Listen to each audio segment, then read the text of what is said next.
tayo po ay hihingi ng mga paglilinaw kay Senator Risa Hontiveros, Chairperson ng Senate Committee on Women, Children, Family Relations, and Gender Equality, kaugnay po ng questionabling citizenship ni Bamban Mayor Alice Guo.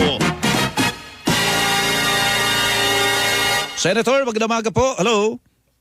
Hello, good morning Melo at sa lahat po ng ating mga tagapakinig. Opo, doon tayo mag-umpisa sa natanggap nyo na rin po yung kopya ng COC, Certificate of Candidacy, at saka yung Statement of Contribution and Expenditure ni Mayor Guo. Ano po, nabasa nyo na po ba? Ano po ang laman nito, Senator?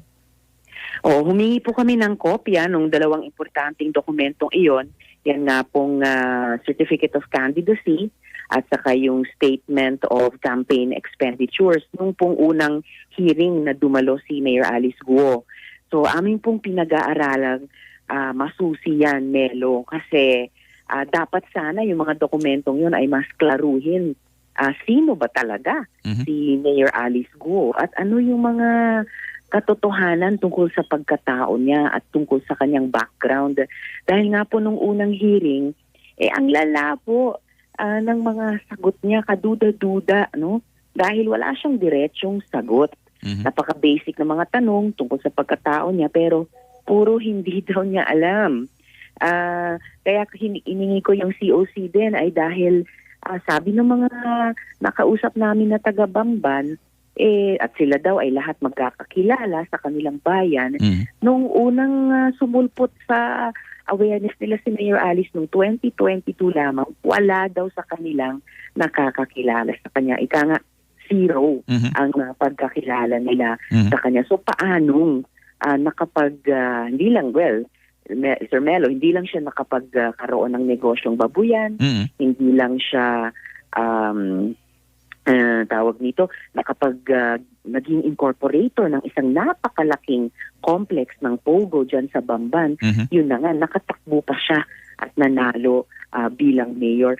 Hiningi ko rin yung sose niya dahil paano nakaipon ng sapat na pera para sa campaign fund kung bago lamang siyang kilala ng mga tao doon. At diba, saan yung sources of funding niya?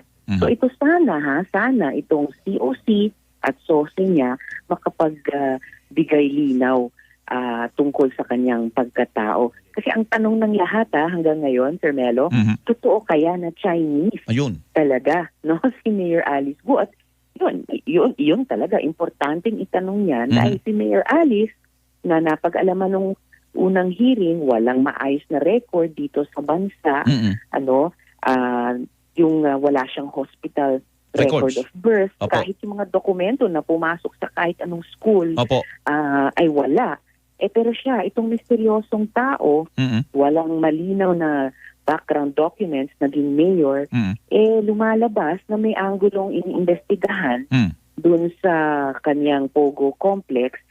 Ayon sa mga intel agencies natin, sangkot naman sa hacking at surveillance activities, pati na ng ating mga government websites. Wow. Kumbaga, hindi ko maklaro ang usapin, lalong lumalabo at lalong talagang nakaka-concern sa ating lahat. Opo. Senadora, may kamag-anak po ba ito? Yung tatay ba niya, buhay pa? Nandiyan pa ba? Mukhang buhay pa kung pagbabatayan yung ilang mga sagot niya sa aming mga tanong nung unang hearing. Pero pati yung ganyang sense namin, buhay pa yung ama nila, pero nababalot din sa hiwaga.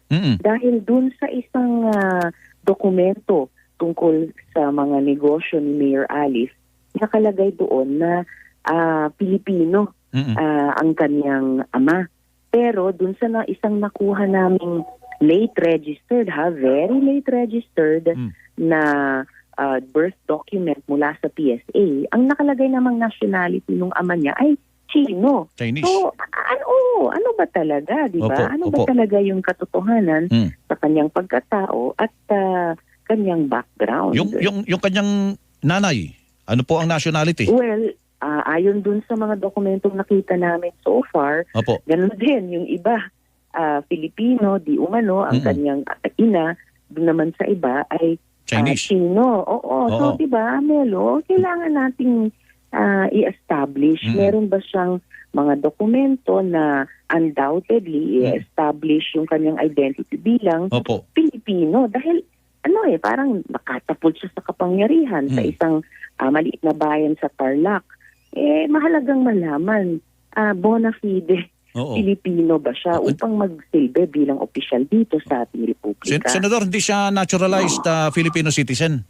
Yun ang aming kailangang malaman. Siya ba ay born Filipino citizen or siya ba ay naturalized? Opo. Para di ba matuhog-tuhog natin ang katotohanan ng iba't ibang punto tungkol Opo. sa misteryosa Alice Go. Oh. Yung iba sa atin, Sir Melo, hirap na hirap kumuha ng national ID, no? Oo. Kung kulang yung papeles natin, kaya nadidelay sa paghanap ng trabaho dahil nga hindi makakuha ng school record. Pero ang maswerteng Mayor Alice, hindi. No? So, ang gulo-gulo at saka nakapagtataka kasi ano ba to? Unfair. Diba? Tayo pag kulang ang dokumento, hindi magawa yung mga importanteng bagay sa buhay natin. Opo. Si Mayor Alice na kulang at ang lalabo pa ng mga naipresentang dokumento so far, wow, ang dami na niyang nagawa na napaka-privilege niya dito sa ating bansa. So far, Senator, ang na-establish niyo po, wala siyang school records ngayon? Maliban kung walang malinaw. Walang malinaw? Wala siyang may birth certificate siya o wala siyang dokumento mula sa ospital kung sa sinasabing siya ay pinanganak? Walang ganon? Walang hospital record of birth. Opo, and then, meron naman tayong kanyang registration ng live birth, pero yun na nga, super delayed registration. Late At may iba registered. pang late talaga, taon-taon, Sir Melo. At may iba pa akong mga dokumentong hawak, pero wag ko na munang sabihin kung ano-ano ang mga ito. Abangan na lang po ang ating publiko at sa pamamagitan niyo sa media sa susunod na hearing na very soon na po. Kaya po ito naungkat, Senador, ay dahil doon sa sinasabing involvement niya doon sa isang pogo site dyan sa Bamban, Tarlac. Ano po? Siya din ba ang nagbigay po ng, mayor na ba siya na mabigyan po ng permiso po yun? That was the year before na tumakbo siyang mayor. Pero klarong, siya ang representante niyang Hongsheng Company. Nakasulat sa dokumentong i-issue sa kanya, yung tinatawag na LONO o Letter of No Objection.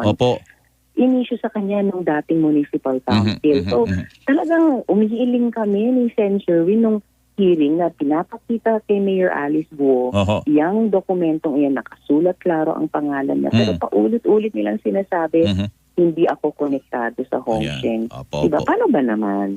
Sige po. Senator, atin pong susubaybayan to. Medyo nagiging interesante po to. Salamat po sa inyo. Salamat po. Salamat po.